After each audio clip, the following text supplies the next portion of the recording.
Rikthehemi, jemi në fund fare në fakt të diskutimit të sotëm.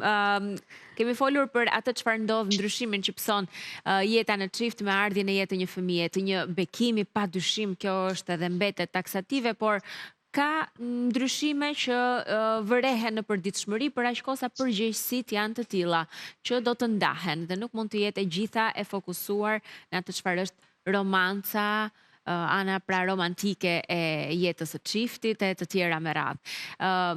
Por e rëndësishme nga çfarë edhe kuptuam me njëri tjetrin është komunikimi dhe ndarja ndoshta edhe shqetësimeve me njëri tjetrin dhe të kuptuarit njëri tjetrin. Ju duhet të bëni një rol të veçantë në këtë aspekt. E keni këtë? Jo, po, mendoj se po. Meshkujt e kanë këtë përgjegjësi të madhe. E kanë këtë përgjegjësi, po. Është diçka që e bëni lehtë apo e vështirë? Merreni vesh kollaj me gratë? Kanë diçka shumë bukur në gjatë publicitetit. Ja ma kujtova.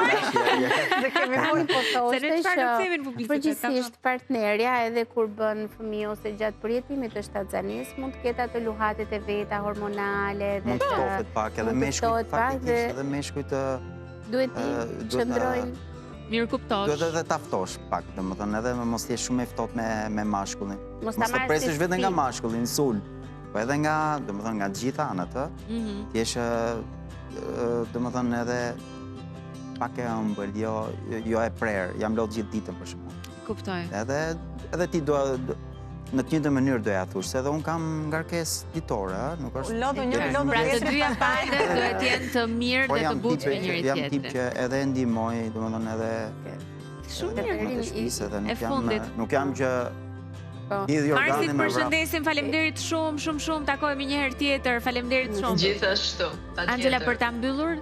Unë do të thoja që intimiteti vërtet ndërmjet një çifti nuk ka lidhje me seksualitetin, po ka lidhje me komunikimin, me afërsinë, me afeksionin që ato mund të kenë, me mirëkuptimin, me mbështetjen, dhe në bazë të këtyre do të jenë dhe prindër më të mirë duke punduar. Faleminderit, ju falenderoj shumë. Jeta bëhet më e bukur edhe me më shumë domethënie kur fëmijët bëhen pjesë e saj, kështu që ta marrim me të bukurën e asaj që vjen, jo me lodhjen e kohës. Patjetër. Faleminderit që na ndoqët.